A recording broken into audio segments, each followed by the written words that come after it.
Hey everybody, Midnight Riders here again. As always, send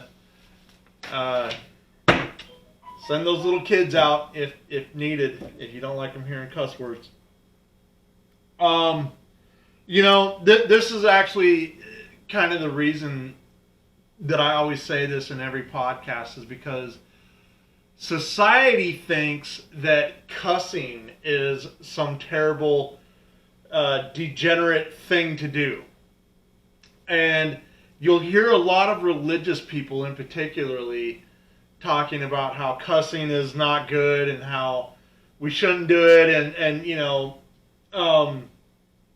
It's really become a very, really just kind of it's become a societal norm, just like many other things that I talk about, where people think that cussing is bad. Now, I actually allow my children to cuss. I don't ever censor them. I don't ever try to prohibit what they say or how they say it. In fact, I actually try to encourage them to speak like adults. I don't ever censor myself around them. I cuss like a sailor, and I always have my whole life. My dad was a cusser. My grandfather was not a cusser. I never really heard him cuss ever. Maybe with the exception of one or two times when he was really, really angry. But my great-grandpa, oh my goodness, that dude could cuss. And every word that came out of his mouth was fuck this and goddamn that and you stupid son of a bitch. I mean, he was a cusser. And it's kind of funny to me because as I see society progressing and as I see society becoming more and more emasculated, which is always my main theme, right? I mean, that's truly my entire existence almost revolves around talking about that single subject. But as I see us becoming more and more emasculated, I'm starting to connect the dots that cussing is becoming more and more frowned upon. You know, back in the old days, everybody in the military cussed, everybody who worked in construction cussed, everybody who worked on the farm cussed. But nowadays, and I've noticed this just for myself from being in construction, a lot of the guys that I hire now, a lot of them don't cuss.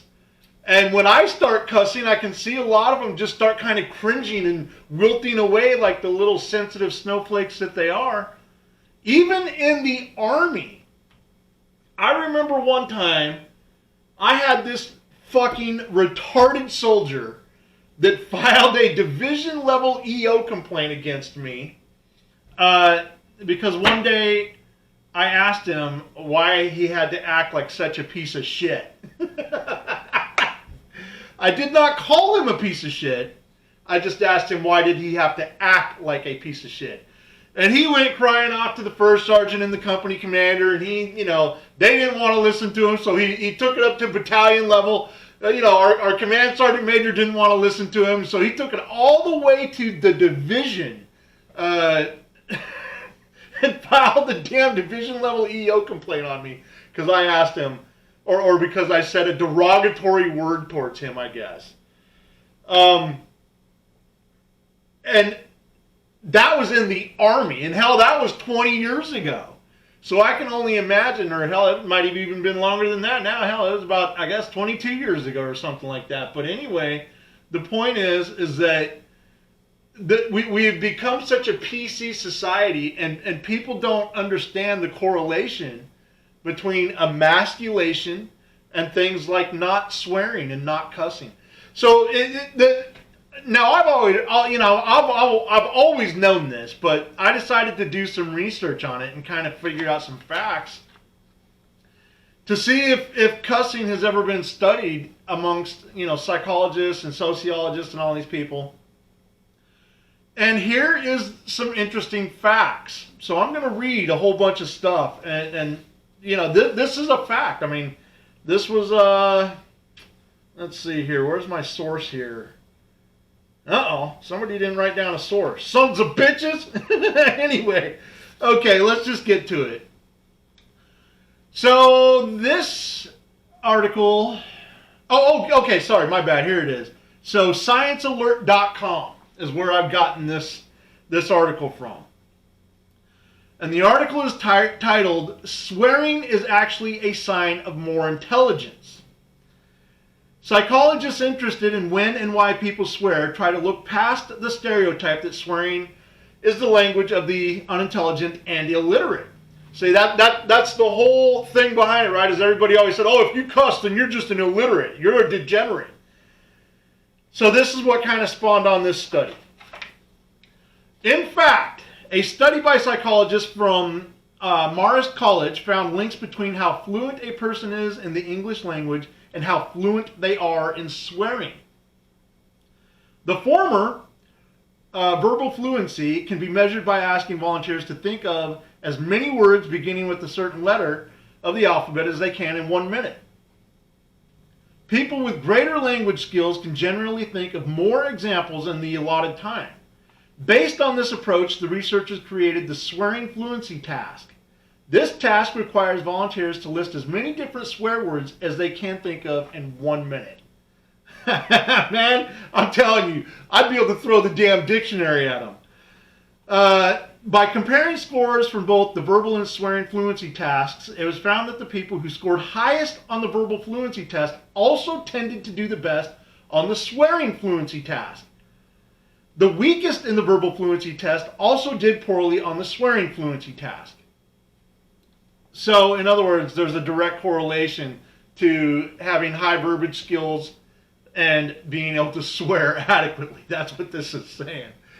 What this correlation suggests is that swearing isn't simply a sign of language poverty, lack of general vocabulary, or low intelligence.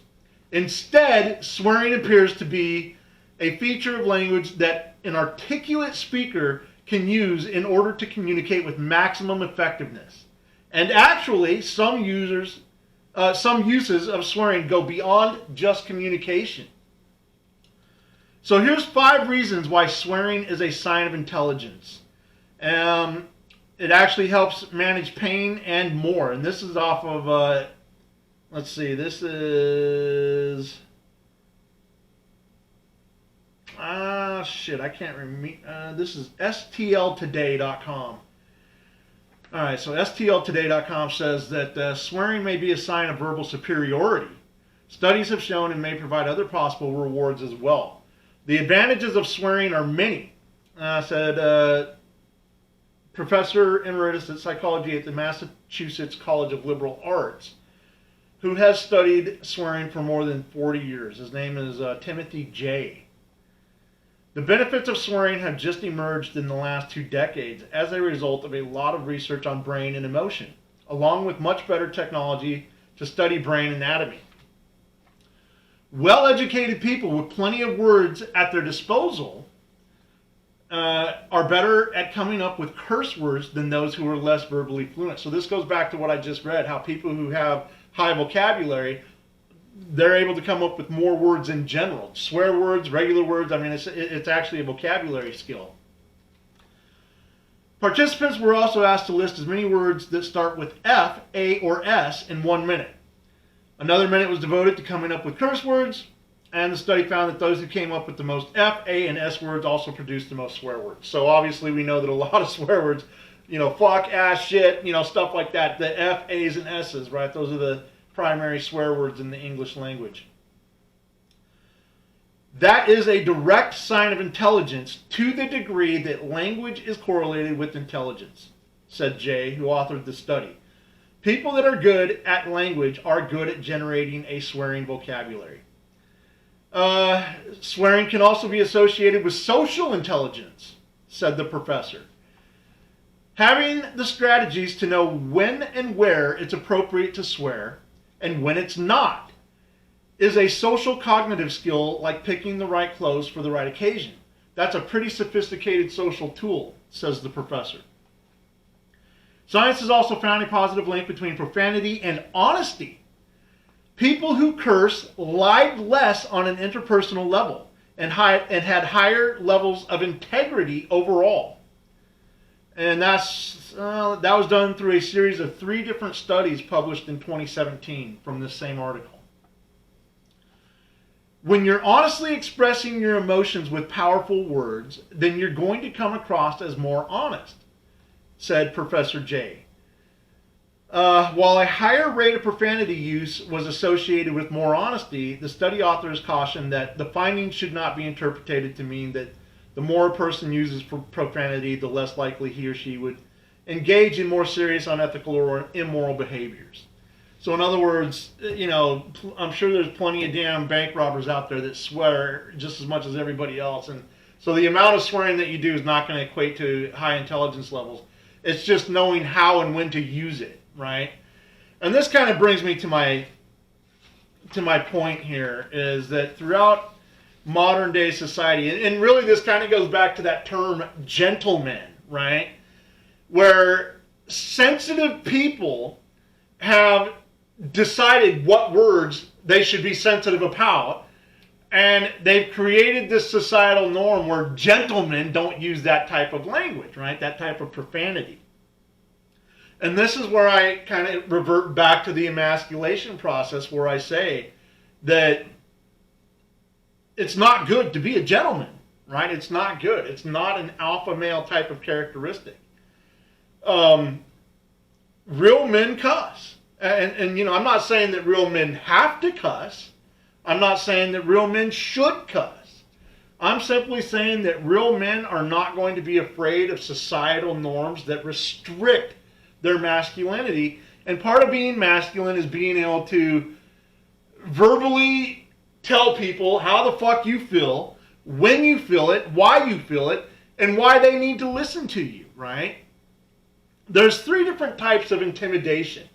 And this is going to kind of go off the subject a little bit, but most people don't realize this, that there are 3 different types of intimidation, right? You have your physical intimidation, your mental intimidation, and your emotional intimidation. Well, swearing is, it's both mental and emotional, right? When we talk about like that abusive husband that emotionally abuses his wife, or that abusive dad who mentally abuses his children. The way that people interpret that type of abuse is through the language that he uses, right?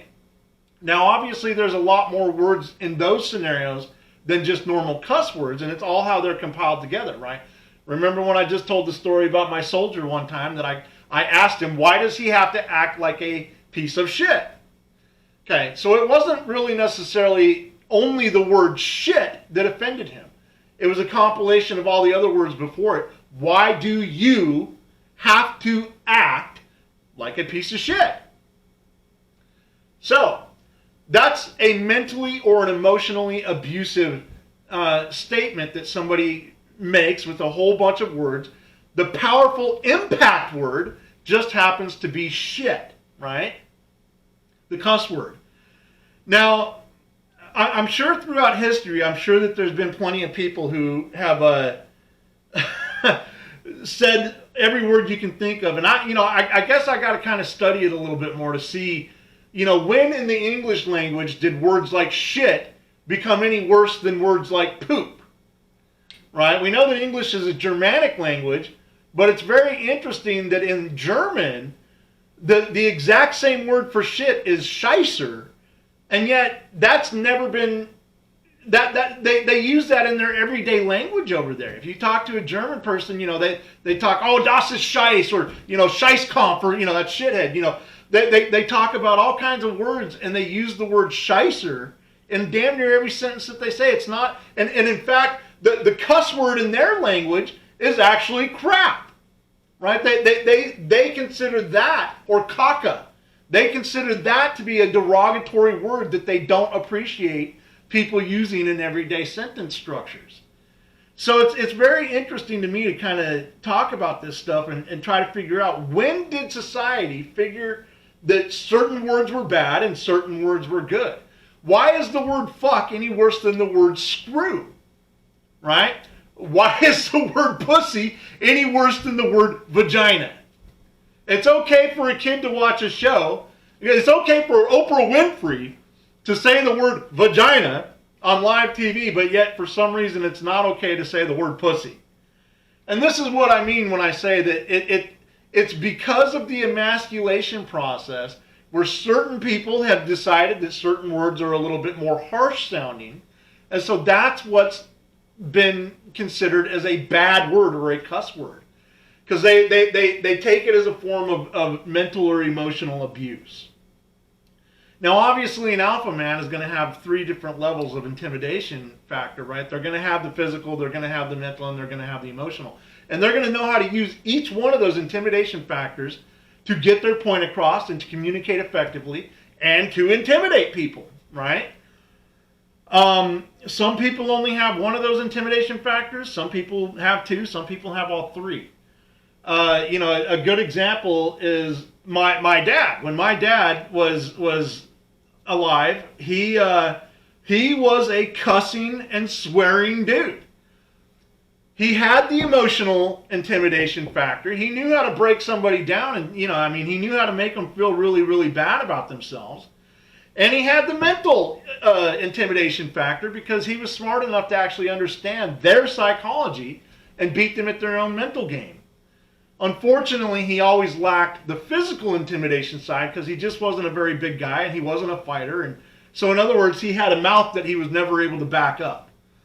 And that's where a lot of guys get themselves into trouble is they have the mental or the emotional factors, but when they start talking shit to the wrong person, it can end badly for them very quickly. But that's the point is when we think about bad language, there are components to it that are directly related to intelligence. Now, if you're some kind of hillbilly that's in the middle of church talking about how you fuck your first cousin, then that's not a level of intelligence, right? I mean, how you speak in general is not going to play well with others. It's just not going to be socially accepted anywhere. But I really would like people to start thinking a little bit about some of these words that we use. How did they become so bad to begin with? Why are people so offended by them? And always remember that big, strong, masculine men, we know how to cuss, we know why to cuss, and we're not afraid of cussing because we are not going to conform to societal norms. Right? It's all about conditioning. And here again, you kind of go back to seeing all these people who are conditioned to believing in COVID-19, for example, right? It's all an emasculation process to get people to be controlled. It's a conditioning so that higher up people can control them. And it's the same way with not cussing. It's literally a societal thing where people created a system to emasculate men from being real men. That's it. And I want people to actually look into this. Again, the studies have been very consistent on this. They know for a fact that people who cuss have higher intelligence levels. Not really any way to argue against that unless you can find some information that disproves me, but I don't think it exists. And here again, I really think, I'm not telling people that they got to go out and, start letting their kids cuss and stuff like that. I do that. That's a personal choice just because I want them to learn when and where to do it. I don't mind them doing it in the house because I cuss. I'm never going to ask my kids to do something that I can't do myself. Okay, I choose to lead by example with this. And I don't want to stop cussing because I know the benefits of it. And so I don't really care what other people say or think about it. It's kind of funny. I did an episode on with one of my guys. I did an episode. I think it was one of the episodes about religious people are dumb or something like this. I can't remember, but it was a few episodes ago. And anyway, we were talking about this older gentleman that we know. This guy's an old Vietnam vet. Purple Heart guy. He got wounded in Vietnam and got medically retired out of the Marines and stuff, and he's just been he's been a successful guy. He had a really good, strong company for many, many years before he decided to retire. But anyway, this guy has came up and approached both me and my employees, and because there again, It's like, I cuss everywhere I go. So he comes up and he starts throwing this religious stuff at us, right? He starts throwing this, do you think God wants to hear you talking like that? And it's like, man, if God didn't want to hear people talking like that, then we'd get struck by lightning or something every time we said the word shit.